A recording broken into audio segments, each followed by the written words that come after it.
everyone, and welcome to another episode from Anamya Academy. I'm Soumya, and today also we have a very eminent personality in front of us.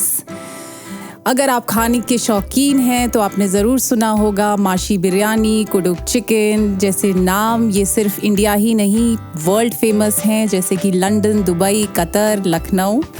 और खुद माशी जी आज हमारे साथ मौजूद हैं। Welcome Mashi ji. Thank you for having me. पहले तो बहुत अच्छा लगा आप आए और आप अपना नॉलेज और एक्सपीरियंस हमारे व्यूअर्स के साथ शेयर करें। तो सबसे पहले मैं आपसे पूछूंगी, क्योंकि आप फूड इंडस्ट्री से आते हैं और एक ये ऐसी चीज़ है जो आपने खुद स्टार्ट करी है, ये आपका खुद का बेबी है।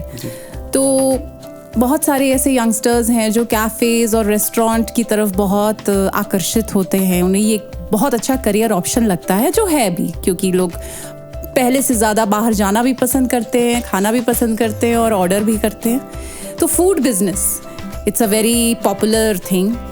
अगर किसी को ये स्टार्ट करना है, चाहे कोई भी छोटा बड़ा, तो कुछ टिप्स आप बताइए या कुछ चीज़ें जो वो ध्यान में रखें इस इंडस्ट्री में आने से पहले। देखिए, नमस्ते सौम्या जी। मैं तो ये बताना चाहूँगा कि देखिए, कोई भी बिज़नेस अगर आपको करना है, तो आपके अंदर पहली चीज़ तो कि आपके अंदर वो पैशन, वो जुनून, वो भूख होनी चाहिए। चाहे वो फूड बिज़नेस हो या कोई भी बिज़नेस हो, अगर आपके अंदर वो चीज़ें हैं तो फिर आप फूड ही नहीं, कोई भी बिज़नेस आप बहुत आसानी से कर सकती हैं। देखिए, फूड स्टार्ट पैशन से होता है, लेकिन किचन हमेशा साइंस से चलता है। तो इन दोनों का कॉम्बिनेशन बहुत ज़रूरी है, पैशन और साइंस। अगर आपने ये दोनों चीज़ समझ ली तो आप फूड बिज़नेस बहुत आराम से, बहुत अच्छे से कर सकते हैं। और दूसरा क्या है कि इसमें आपको अपनी SOP क्रिएट करना होगा और आपको R&D करना है। R&D मतलब रिसर्च एंड डेवलपमेंट करके अपनी SOP क्रिएट करना है, ताकि कोई भी लड़का आकर के आपके मेन्यू आइटम्स को क्रिएट कर सके, बना सके। क्योंकि शेफ़ के मूड पे आप डिपेंड होकर के अगर फूड बिजनेस चलाएंगी तो वो फ्लॉप हो जाएगा। आज शेफ़ का मूड अच्छा है तो अच्छा बन गया बिरयानी या फिर कोई भी चीज़, और अगर आज शेफ़ का मूड ख़राब है तो शायद नमक ज़्यादा हो गया। तो शेफ़ के मूड पे क्या, मुझे तो ये नहीं पता है कि क्या खाना शेफ़ के मूड पे बनता है। नहीं, शेफ़ के मूड पे बिजनेस चलता है कि अगर शेफ़ का मूड अच्छा है तो वो आपके खाने को एक बहुत सीरियस वे में बनाएगा, और अगर उसका मूड ख़राब है तो वो शायद अच्छी चीज़ों को नहीं बनाएगा। ये तो शायद हर जगह होता है। हमारे घरों में भी जब माएँ खाना बनाती हैं तो अगर उनका मूड ख़राब है तो वो खाने में दिखाई देता है। तो वही है कि अगर आपने SOP क्रिएट कर दिया और आपने अगर, तो कोई भी आकर के बना देगा, तो फिर आप फूड बिजनेस बहुत आराम से कर सकते हैं। तो इन दो चीज़ों का बहुत ख्याल रखना है। एक आपको SOP क्रिएट करनी है अपने शेफ़ के लिए, ताकि कोई भी बना सके, और एक प्रोफेशनल R&D करके आपको अपनी SOP को क्रिएट करना है। ये दो चीज़ों का बताइए। स्टैंडर्ड ऑपरेटिंग प्रोसीजर होता है। स्टैंडर्ड मतलब आपका मेन्यू कोई भी आकर के बना ले, वो एक प्रोसीजर होता है, आपको लिखना होगा कैसे हमने बनाया, क्या किया है। तो फिर तो लोग कॉपी भी कर सकते हैं। नहीं, वो उसका एक पेटेंट बना करके आप रख लें तो कोई उसको कॉपी नहीं कर सकता है। जी। ठीक है। तो आपको लगता है कि इस बिजनेस में बहुत ग्रोथ है इस समय? अभी आज के टाइम में तो युवा यूथ सब उसी फील्ड पे जा रहा है, फूड बिजनेस, तो अच्छा ग्रोथ है। आने वाले टाइम में बहुत अच्छा ग्रोथ है। मैंने आपसे फूड बिजनेस की बात की, लेकिन आप एक बिजनेस कोच भी हैं। जी। तो बताइए कि अगर कोई बिजनेस स्टार्ट करना चाहता है, क्योंकि आजकल देखिए स्कोप ही इस चीज़ का है, या कह लें कि आज की जो जनरेशन है, जेन ज़ी, दे वांट कि हम कोई बिजनेस करें, हम पैसे कमाएं, वो लार्जर देन लाइफ जी सके, जो वो सोशल मीडिया पे देखते हैं। उन्हें लगता है कि बिजनेस ही सबसे अच्छा ऑप्शन है। तो उनको ध्यान में रखते हुए कुछ चीज़ें बताइए कि अगर उन्हें बिजनेस स्टार्ट करना है, कोई भी, फूड ही नहीं कोई भी, तो किन चीज़ों को ध्यान में रखना चाहिए? देखिए, उसको पहली चीज़ तो ये देखना है कि उसके अंदर भगवान ने, ईश्वर ने गॉड गिफ्टेड क्या दिया हुआ है, क्योंकि हर आदमी के अंदर ईश्वर ने कुछ ना कुछ गॉड गिफ्टेड दिया। अच्छा, मैं आपसे इससे रोकूंगी। कभी कभी ये रियलाइज ही नहीं होता है कि हमारे अंदर क्या गिफ्ट है। जी। हम सोचते हैं कई बार कि क्या ऐसी स्किल है जो मेरे अंदर है और दूसरों में नहीं। कई बार हम आइडेंटिफाई भी नहीं कर पाते हैं, तो वो कैसे करें? मैम, आपके अंदर वो पैशन होगा तो वो दिख जाएगा। अगर वो नहीं दिख पाएगा तो फिर आप किसी IT कंपनी में, किसी कंपनी में आप जॉब पर ही टिकी रहेंगे। लेकिन अगर आपको एक फाउंडर, एक एंटरप्रेन्योर बनना है, तो वो भूख, वो जज्बा, वो जोश, वो जुनून आपके अंदर अपने आप आपको दिख जाएगा कि नहीं, मुझे कुछ नया करना है। वो चीज़, इसीलिए लोग अलग होते हैं और इसीलिए हर आदमी एंटरप्रेन्योर नहीं बनता है।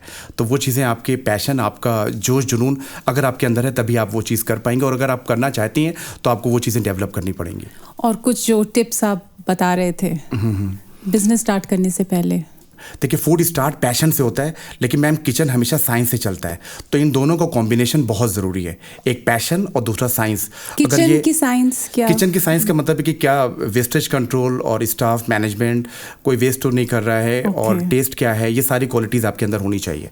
आई थिंक सबसे इंपॉर्टेंट क्वालिटी टेस्ट ही होती है। टेस्ट ही होता है, खाना नंबर वन अच्छा पे होना टेस्ट। चाहिए। हाँ, खाना अगर आपका अच्छा है।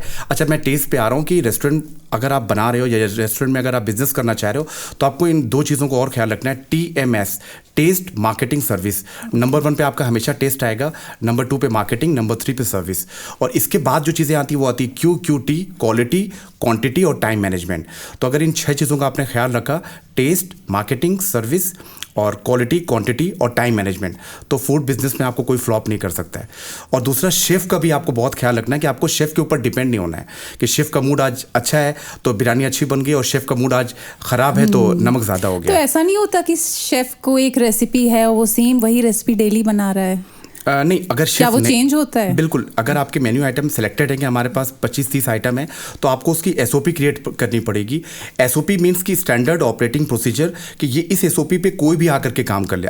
देखिए, आपको एक शेफलेस मॉडल क्रिएट करना होगा, ताकि अगर शेफ ना भी रहे तो कोई भी लड़का आकर के वो काम कर सके। आपने देखा होगा कि मैकडोनल्ड ने सिर्फ बर्गर पे फोकस किया, डोमिनो ने पिज़्ज़ा पे फोकस किया, बर्गर किंग ने बर्गर पे फोकस किया, माशी बिरयानी ने KFC ने फ्राइड चिकन पे फोकस किया, और इसी तरीके से माशी बिरयानी ने सिर्फ बिरयानी पे फोकस किया। तो आपको बहुत बड़ा मेन्यू बनाने की ज़रूरत नहीं है, मेन्यू हमेशा शॉर्ट होना चाहिए। बस लिमिटेड मेन्यू पे अगर आप वर्क करेंगी तो आप क्वालिटी कंट्रोल अपना अच्छे से कंट्रोल कर सकते हैं, और आप आगे बढ़ सकते हैं इस फील्ड में। बिल्कुल, एक ही चीज़ पर ध्यान, एक ही चीज़ पे अगर आपने ख्याल रखा। जी। अच्छा माशी जी, बिजनेस तो बहुत लोग स्टार्ट करते हैं, लेकिन उसको आगे ग्रो करना, उसको बढ़ाना, उसमें बहुत सक्सेसफुल होना, इसकी कुछ आइडियाज़ बताइए। देखिए, बिजनेस करने का मतलब ये नहीं होता है कि आप एक दुकान खोल करके बैठ जाइए। मैंने बहुत सारे लोगों को देखा है सौम्या जी कि वो लिमिटेड माइंड से बिजनेस करते हैं। कोई भी बिजनेस अगर करना है तो एक शॉप अगर खोल लिया या एक कंपनी खोल लिया तो वो वहीं पर स्टक होकर के पड़े हुए हैं काफ़ी सालों से। मेरे बहुत सारे फ्रेंड्स हैं जो 10 साल से एक ही फील्ड पर स्टक होकर के पड़े हुए हैं। तो आपको कभी भी एक बिजनेस पे एक जगह पर बैठना नहीं है। मैं हमेशा कोशिश करता हूँ अपना क्लोन, अपना डुप्लीकेट बनाने की, और एक आउटलेट पे एक अपना डमी बना करके छोड़ देता हूँ। अब अगर मुझे एक्सपेंशन करना है तो मुझे ये चीज़ करनी पड़ेगी। अगर मैं ये चीज़ नहीं कर पाऊँगा तो मैं एक्सपेंशन नहीं कर पाऊँगा। तो ये मेरे लिए बहुत ज़रूरी होता है। और दूसरी चीज़ क्या है कि मुझे अगर एक प्रोफेशनल तोड़ू, एक एक्सपर्ट, एक एनर्जेटिक टीम अगर मिल जाए तो मैं बहुत आसानी से अपने बिजनेस को और, ये तो हर जगह बहुत इंपॉर्टेंट चीज़ है और बहुत ही चैलेंजिंग भी, अपनी टीम बनाना, सिलेक्शन करना और टीम को खुश रखना, कि आप सबको खुश नहीं रख सकते हैं सारे स्टाफ को।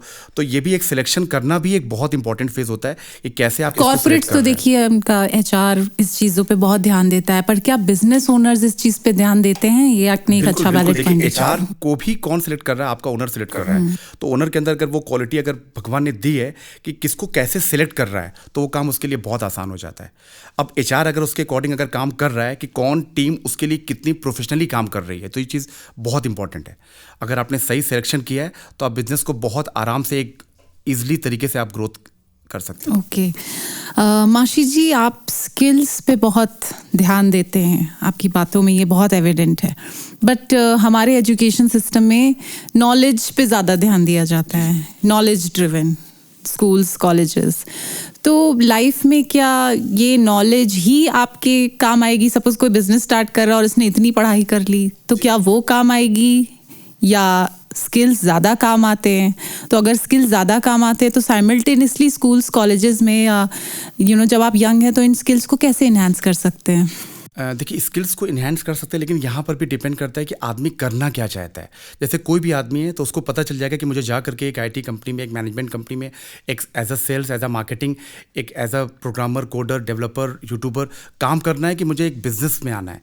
अगर उसका माइंडसेट बिजनेस में आना है तो वो बिजनेस के पॉइंट ऑफ व्यू से सोचेगा कि मुझे किस तरीके से काम करना है, कैसे अपने स्किल को डेवलप करना है, किन लोगों के साथ में रहना है, बिजनेस एंटरप्रेन्योर के साथ टाइम स्पेंड करना है, उनकी चीज़ों को सीखना है। आपने देखा होगा कि जितने भी बड़े बड़े एंटरप्रेन्योर हुए हैं या जितने भी बड़े बिजनेसमैन हुए हैं, वो देखिए वो बहुत ज़्यादा एजुकेशन सिस्टम पे वर्क नहीं किए होते हैं। बिजनेस कौन करता है? जो कुछ नहीं कर पाता वो बिजनेस करता है। एंटरप्रेन्योर कौन बनता है? जो कुछ नहीं कर पाता है। बस सिर्फ उसके अंदर एक चीज़, एक क्वालिटी होती है कि आदमी को परखने की, मैम, कि आदमी कौन वो हायर कर रहा है, कौन आदमी को किस तरीके से रख रहा है। ये क्वालिटी अगर उसके अंदर है तो वो आराम से एक अच्छा बिजनेसमैन बन सकता है। ओके, तो ये क्वालिटी आदमी परखने की कि वो किसको हायर कर रहा है, वो आदमी उसकी कंपनी को, उसकी फर्म को किस तरीके से डेवलप कर सकता है। Okay. ये बहुत इंपॉर्टेंट है, बहुत इंपॉर्टेंट। अच्छा, once you are stuck in your career, ऐसा टाइम आता है कि अपने करियर में स्टक फील करते हैं, जी। लगता है ग्रोथ नहीं है, तो उस समय काफ़ी टाइम भी वेस्ट हो जाता है अपनी ग्रोथ को खोजते हुए। तो क्या उस समय 4-5 साल मान लिया बीत गए, हम अपने करियर स्विच कर सकते हैं from one career to another? नहीं, देखिए सौम्या जी, मैंने देखा यूपी बिहार में कि बहुत सारे लोग ऐसे हैं जो एक ही फील्ड पे स्टक हो गए हैं। हाँ। यूपीएससी की तैयारी अगर कर रहे हैं, 8-10 साल हो गया है, 35-40 साल के हो गए, लेकिन जूझे पड़े हैं, नहीं मैं निकालूंगा। एक फोटोग्राफर, एक वीडियोग्राफर है, उस चक्कर में बहुत सारे साल वेस्ट हो जाते हैं और फिर आपका प्राइम ही टाइम चला जाता है। बिल्कुल एग्जैक्टली। तो मैं उनको ये सजेस्ट करना चाहूँगा, उनको ये एडवाइस देना चाहूँगा कि बहुत सारी फील्ड्स हैं जो आपके इर्द गिर्द घूम रही हैं, आप अपना करियर किसी और फील्ड में भी डेवलप कर सकते हैं। आप फोटोग्राफर बन जाइए, आप वीडियोग्राफर बन जाइए, आप यूट्यूबर बन जाइए, आप सेल्स में काम करिए, आप मार्केटिंग में काम करिए, आप एक एंटरप्रेन्योर बन जाइए। आप क्यों यूपीएससी की तैयारी में 8-10 साल लगा दिए हैं? 35-40 साल के हो गए, 4-5 साल के बाद आप कुछ भी नहीं कर पाओगे, सारी बीमारी आपके ऊपर अटैक करेंगी। तो फिर आप अपना जो क्रीम टाइम है आप उसको डिस्ट्रॉय कर रहे हो। तो मैं उन लोगों को ये चीज़ बताना चाहता हूं अपनी बातों के माध्यम से कि ऐसा नहीं है कि आप सिर्फ यूपीएससी के लिए ही बने हो। बहुत ज्यादा फील्ड्स हैं जो आपके आसपास घूम रही हैं, आपको बाद में अफसोस होगा जो मैंने 8-10 साल अपना जो क्रीम टाइम निकाल दिया, अगर मैं कुछ और करता तो शायद मैं बहुत बड़ा काम कर सकता। बहुत सारे एस्पिरेंट्स मेरे आसपास भी हैं जिन्होंने अपना क्रीम टाइम वेस्ट कर दिया, नहीं निकला। लेकिन ये कब रियलाइज होगा कि अब इसके बाद स्ट्रगल नहीं करनी और अब करियर स्विच करना? मैम, ये आपको जज करना होगा कि देखिए लाइफ जो है ना ये बहुत शॉर्ट है और उसमें से भी हम लोगों ने अपनी आधी लाइफ गुजार दी है। अब बची बहुत शॉर्ट लाइफ है, इसी में सब कुछ करना है और बाद में आपको अफसोस होगा जब आपके पास वक्त की जब मार पड़ेगी, जब 2036 में 40 में कि जब वक्त आपको सिखाएगा, तो उस वक्त शायद आपके पेरेंट्स आपके साथ में ना हो। उस वक्त आपके पास पैसा भी होगा, इज्जत भी होगी, गाड़ी भी होगी, तब आपको बहुत अफसोस होगा कि काश मैं अपने आप को पहले अपडेट कर लेता। मैं तो यूपीएससी की तैयारी कर रहा था 8-10 साल से। तो अभी टाइम की वैल्यूएशन को समझिए और अपने टाइम को सही तरीके से यूटिलाइज करिए ताकि उसका सुख, उसका आनंद आपके पेरेंट्स को भी मिल सके। बिल्कुल, time is the most valuable. Time की valuation, time is money. Time is money, time is money, बिल्कुल। अच्छा, ये बताइए माशी जी, आप इतने मोटिवेटेड रहते हैं, लेकिन हम लोग नॉर्मल लोग हर समय इतने मोटिवेटेड नहीं रह सकते। जैसे मैंने ही कोई पॉडकास्ट सुन लिया या किसी मोटिवेशनल स्पीकर की स्पीच सुनी तो मैं 2-3 दिन तक तो बहुत उसमें रहती हूँ, but there comes a time कि फिर वो नीचे चला जाता है। बिल्कुल बिल्कुल। तो कैसे अपने आप को हमेशा मोटिवेटेड रखें, ये बहुत इंपॉर्टेंट सवाल है। बहुत बड़ा क्वेश्चन है। और देखिए मैं तो अपना ही बताऊंगा कि मैं अपने आप को किस तरीके से मोटिवेट रखता हूँ। देखिए बहुत सारी चीज़ें हैं कि हर आदमी कोई म्यूज़िक से अपने आप को मोटिवेट करता है, कोई योगा से करता है, कोई वीडियो से करता है, कोई जिम से करता है, कोई एक मेंटोर के थ्रू करता है, कोई positive news, positive movie, positive videos देख करके करता है। तो बहुत सारी चीज़ें अलग अलग हैं। तो मैं क्या करता हूँ कि मैं जब जिस वक्त मैं मोटिवेट रहता हूँ, पॉजिटिव रहता हूँ, मैं उस वक्त अपने आप से कमिटमेंट कर लेता हूँ कि मुझे ये काम करना है, एनी हाउ करना है, ब्रैकेट में एनी हाउ करना है, विदाउट एनी एक्सक्यूज़। क्योंकि मुझे पता है कि आज आप मोटिवेट हो, लेकिन 1-2 घंटे के बाद जब आप घर पर जाओगे तो तरह तरह की चीज़ें रहेंगी, सिचुएशन अलग रहती हैं। मम्मी ने ये कहा, पापा ने ये कहा, वाइफ ने ये कहा, बच्चे ने ये कहा, और आप फ़ौरन डिमोटिवेट हो जाओगे। तो उस वक्त आपको कोई काम करने को मन नहीं करेगा। लेकिन आपने जो कमिटमेंट किया हुआ है, जो मॉर्निंग में जब आप मोटिवेट थे, तो उस कमिटमेंट में अगर आपने दृढ़ प्रतिज्ञा कर लिया कि मुझे करना ही करना है, तो आप आराम से वो चीज़ कर सकते हो। आपके कहने का मतलब जब हम मोटिवेटेड हों तभी हम अपना एक्शन ले लें। तभी आप कमिटमेंट कर लें कि अपने आप से आपको कमिटमेंट करना हो कि मुझे ये चीज़ करनी है। मैं कोई वीडियो देख करके या कोई कुछ भी देख करके, आप कैसे मोटिवेट होती है मुझे नहीं पता, आप कैसे मोटिवेट होती है मैं आपसे पूछना चाह रहा हूँ। मैं सेल्फ मोटिवेट होती हूँ। आई थिंक मोटिवेशन एक ऐसी चीज़ है जो बाहरी रिसोर्सेज ठीक है आपको कर देगा, लेकिन वो सस्टेन तभी करेगा जब, जैसा कि आपने कहा, आपको अपने अंदर ही कुछ रीप्रोग्रामिंग करनी पड़ेगी। तो मैं लिख लेती हूँ, अगर मेरा कोई प्लान ऑफ एक्शन है तो मैं उसे राइट डाउन कर लेती हूँ, तो ताकि ये मेरे ब्रेन में रजिस्टर हो जाए और उस चीज़ को मुझे करना है। कमिटमेंट जो आपने बोला, that is very important, because आप किसी और के लिए आंसरेबल हो ही नहीं। मैम यहाँ पर पता है दोनों बातें होंगी कि लाइफ एक मिली है, इसी में सब कुछ करना और आधी लाइफ गुजर चुकी है, तो आपको बहुत तेज मोटिवेट होना होगा, बहुत जल्दी, इससे पहले कि वक्त चला जाए, वरना बाद में आपको बहुत अफसोस होगा। मैम किसका मन नहीं करता है कि लोग उसको बोलें ये बाहर तेरी गाड़ी खड़ी हुई है, ये बाहर किसका गाड़ी वो देख वो आपका मन नहीं करता, सबका मन करता है बड़ा आदमी बनने का, एक बड़ा इज्जत पाने का, एक बड़ी शोहरत पाने का, लेकिन वो काम करना ही नहीं चाहता, वो तो डिमोटिवेट पड़ा हुआ है। तो ये बहुत अच्छी अपॉर्चुनिटी है और एक एंटरप्रेन्योर एक एंटरप्रेन्योर की एक लहर चल रही है इंडिया में हमारे। तो बहुत सारी चीज़ें हैं करने के लिए। एक एंटरप्रेन्योर की जो एक लहर चल रही है, उसी लहर में शामिल होकर के अपने आप को हमेशा मोटिवेट करके एक बड़ा बिजनेस आप आराम से स्टैंड कर सकते हैं। ऑल राइट, एक चीज़ और मैं पूछना चाहूँगी, रिलेटेड है इसी क्वेश्चन से, प्रोक्रास्टिनेशन को लेके। जब हम डीमोटिवेटेड होते हैं तभी हम प्रोक्रास्टिनेट करते हैं, मतलब अपने काम को टालते हैं। तो कोई चीज़ है जो स्टक पड़ी है बहुत टाइम से और हम सोच रहे हैं कि अब कल करेंगे, परसों करेंगे, करते करते उसका नंबर नहीं आ पाता है, हम वो चीज़ नहीं कर पाते हैं और हमें पता है at the back of our head कि ये चीज़ स्टक है और करनी है। तो प्रोक्रास्टिनेशन की प्रॉब्लम, जो टालने की एक प्रॉब्लम है, इसको कैसे सॉल्व करें? टालने की प्रॉब्लम वो लोग करेंगे जिनको आगे नहीं बढ़ना है, और जिनको आगे बढ़ना है, जिनको अपना नाम बनाना है, जिनको ये बनाना है कि भाई वो दिख वो जा रहा है, वो दिख वो जा रहा है, मतलब दुनिया आपको बोले, आपके ऊपर आपका एग्जाम्पल्स दे, उसके जैसा बन, उसके जैसा बन। तो मैम वो टालने वाली चीज़ें माइंड में कभी आएंगे ही नहीं। अगर आपको एक बड़ा एम्पायर, बड़ा नाम बनाना है, तो मैम टालने वाली चीज़ें दिमाग में कभी स्टोरी आप नहीं कर पाओगी, मेरा ये मानना है। लेकिन ऐसे लोग हैं, ये नहीं कि हर आदमी आज के टाइम में कामयाब नहीं है मैम। बात सही है जी। तो अपने ऊपर हमें कंटिन्यूअस सेल्फ टॉक करनी चाहिए, सेल्फ टॉक करनी होगी, कमिटमेंट अपने आप से करना होगा कि मुझे अगर बड़ा आदमी बनना है, मुझे एक बड़ा एंटरप्रेन्योर अगर बनना है, तो मुझे वो चीज़ को टालना नहीं है, मुझे कमिटमेंट करके फिनिश करके आगे बढ़ना है, तभी आप आगे बढ़ सकती हो। आई थिंक ये एक रैट रेस है और अगर हमने ये नहीं किया तो आगे नहीं, तो दूसरा उसका फायदा उठाएगा। और आपको देखिए, मैं एक बात और कहना चाहता हूँ कि आज अगर आपने मेहनत कर लिया तो आगे चल करके तोप आप चलाओगे, तो मतलब अपने अकॉर्डिंग काम कराओगे, ए इधर आओ, ए इधर आओ। लेकिन अगर आज आपने मेहनत नहीं किया और दूसरा मेहनत कर रहा है, तो आपको उसके अंडर में काम करना होगा, वो तोप चलाएगा और आपको हमेशा बचना होगा। और अगर माशी जी मेहनत कर रहे हैं और रिजल्ट नहीं आ रहा है, मैम फील्ड चेंज करिए। मैंने अभी आपको 2 मिनट पहले बोला कि आपको अपनी फील्ड चेंज करनी होगी। अगर आपको लगता है कि एक फील्ड से आपको वो आउटकम नहीं मिल पा रहा है, तो बहुत सारी और जो टाइम, एनर्जी, पैसा, एफर्ट गया, मैम वो गया, लेकिन आपको अपनी फील्ड चेंज करके वो चीज़ों को और जल्दी आप उस चीज़ को गेन कर सकती हैं आराम से, अगर आपने सही तरीके से काम किया तो। जैसे फॉर एग्जांपल आपको लग गया कि मैंने अपना 3 साल बर्बाद कर दिया और मुझे अब 2 साल में सब कुछ करना है, तो आपको 12 घंटे की जगह पे आपको 18 घंटा काम करना है, आपको 20 घंटा काम करना है, क्योंकि आपका 3 साल ऑलरेडी डिस्ट्रॉय हो चुका है। तो आपको जो भी करना है, जो भी अचीवमेंट हासिल करना है, वो सिर्फ 2 साल में करना है। तो काम का प्रेशर आपको बढ़ाना है, प्रेशर लेना है, प्रेशर जितना लेंगे उतना मैच्योरिटी आएगी और आप आगे ग्रो कर सकते हो बहुत आसानी से। आजकल बहुत डिस्ट्रैक्शंस भी तो हैं जो आपको आगे बढ़ने नहीं देते। मैम उसके लिए फिर वही वाली बात कि जब आप पॉजिटिव हो, जब आप मोटिवेटेड हो, उस टाइम आप कमिटमेंट करो भगवान से, ईश्वर से, कि मैं ये काम करूँगा।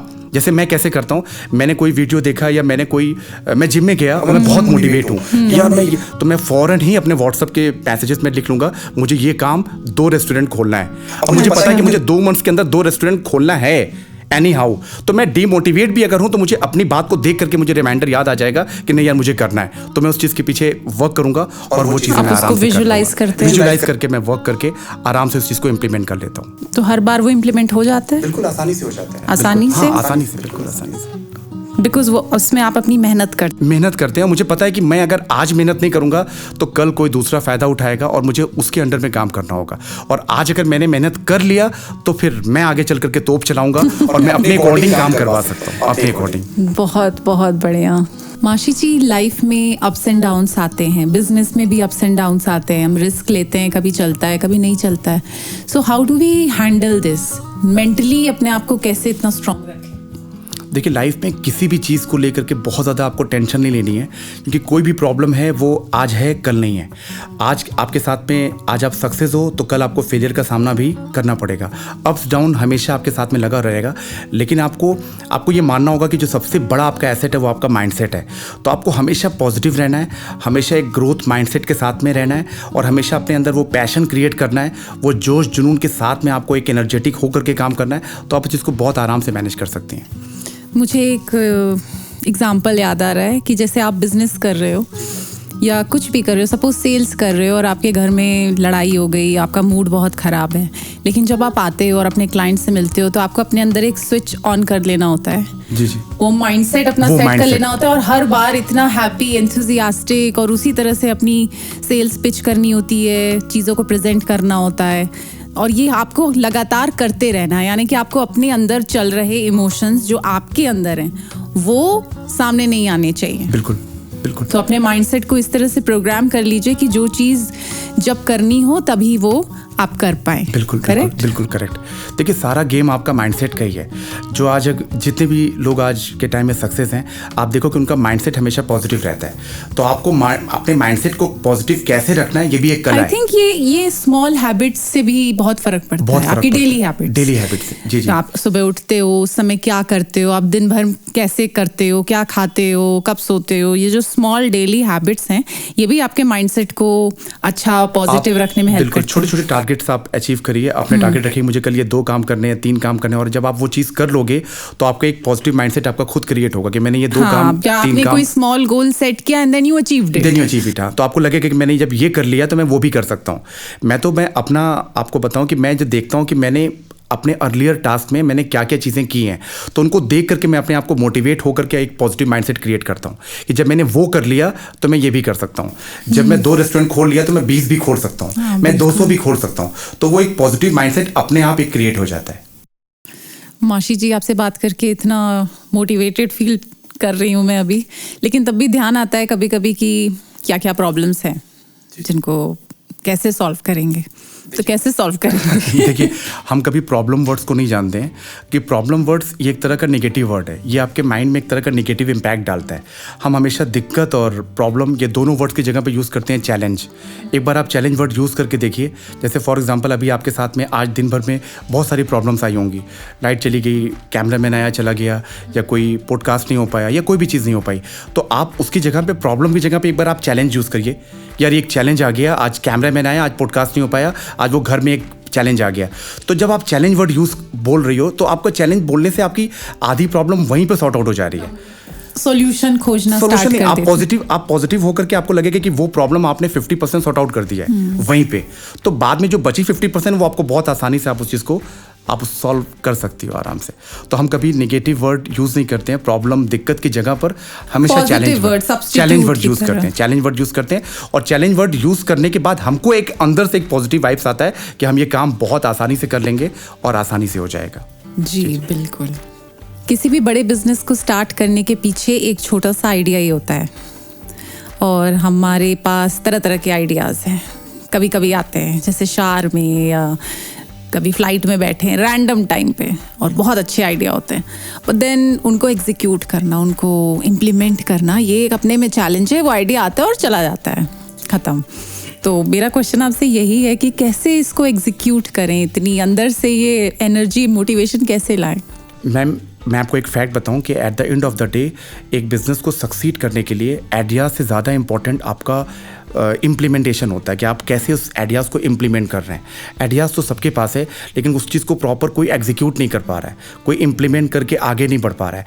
आइडियाज़ ले करके 10-12 साल से जूझे पड़े हैं, लेकिन ना कोई काम करना चाह रहा है। वो फेलियर से डर रहा है कि अगर मैं करूँगा तो फेल हो जाऊँगा। जी जी, फेलियर से हर आदमी डर रहा है कि मैं अगर वो रिस्क नहीं लेना चाह रहा है। तो जब आप रिस्क लोगे और उस आइडियाज़ को इम्प्लीमेंट करोगे, तभी आप कुछ एक बड़ा काम कर सकते हो। इम्प्लीमेंट करने के लिए चाहिए resources, money, risk taking ability, अंदर से एक मोटिवेशन। तो मैम उसके लिए बहुत सारी चीज़ें हैं कि आप अपने पेरेंट्स से सपोर्ट लीजिए, या फिर आप जहाँ पे जॉब कर रहे हैं वहाँ से थोड़ी थोड़ी अमाउंट आप कलेक्ट करिए, और बाद में एक अपना एक बिजनेस आप खड़ा कर सकते हैं। मतलब आपको एक माइंडसेट रखनी होगी कि 3 years डाउन द लाइन या 5 years डाउन द लाइन मुझे कुछ करना है, मुझे एक बिजनेस स्टार्ट करना है, ये मेरा आइडिया है। तो उसके लिए तैयारी अभी से आपको तैयारी करनी होगी। और 2-3 चीज़ें हैं, अगर पापा मम्मी सपोर्ट नहीं कर रहे हैं, या फिर अगर आपके पास उतना इनफ पैसा नहीं है, तो आप किसी 50% के शेयर होल्डिंग में आप किसी को पार्टनर भी बना सकते हैं।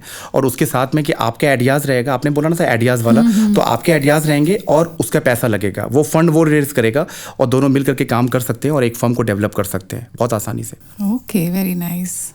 एक क्वेश्चन जो मैं अपने हर गेस्ट से पूछती हूँ सेल्फ डेवलपमेंट के बारे में, कि अपने ऊपर वर्क करना, अपनी पर्सनालिटी पे वर्क करना, इनर वर्क करना, अपीयरेंस पे वर्क करना, क्या इम्पोर्टेंट है, और हाँ तो कितना? इसके बारे में आप क्या कहना चाहेंगे? नहीं, ये बहुत इंपॉर्टेंट क्वेश्चन आपका है, और सबसे ज़्यादा ज़रूरी यही चीज़ है, चाहे वो आप जॉब करें या फिर एक एज अ एंटरप्रेन्योर अपने आप को प्रेजेंट कर रहे हैं कहीं पे, कोई मीटिंग है, कोई भी चीज़ है, तो ये बहुत इंपॉर्टेंट होता है कि आप किस तरीके से अपने आप को डेवलप कर रहे हैं। सबसे इंपॉर्टेंट 2-3 चीज़ें होती हैं कि आप किन के साथ में उठ बैठ रहे हो, आपका किन के साथ में उठना बैठना है, तो उनकी चीज़ों को आप अडॉप्ट कर लो। तो अगर हमें सक्सेसफुल बनना है तो सक्सेसफुल लोगों के साथ उठे बैठे, उनकी चीज़ें अडेप्ट करें, उनके लाइफस्टाइल कैसी है, डेली हैबिट्स कैसी है, और आपका फ़ोन पे बात करने का तरीका, आपका फेस इंप्रेशन, आपका स्माइलिंग फेस, कहाँ पर स्माइलिंग लानी है, कहाँ पर थोड़ा सा रूड होना है, कहाँ पर नॉर्मल रहना है, तो ये सब चीज़ें बहुत इंपॉर्टेंट है। इन सब चीज़ों का एक पैरेलल वे में लेके चलना ही एक इस तरीके से अगर आपने काम किया तो आप बिल्कुल आसानी से कर सकते हैं। बिल्कुल आपने सही कहा, फ़ोन पे बात करने का तरीका। अब मैं आपको बात बताऊं कि फ़ोन पर बात करने का भी बहुत तरीका है। आप जितने तरीके से आप हेलो बोलोगी, आगे वाले आपको उसी तरीके से जज करेगा। Hello hello hello hello hello, तो वो आपको जज करेगा ये किस स्टैंडर्ड का लड़का है, ये एक आईपीएस अधिकारी है या फिर एक ऑफिशियल जॉब करने वाला है या 9 to 5 की जॉब करने वाला है, ये एक एंटरप्रेन्योर है, ये है क्या।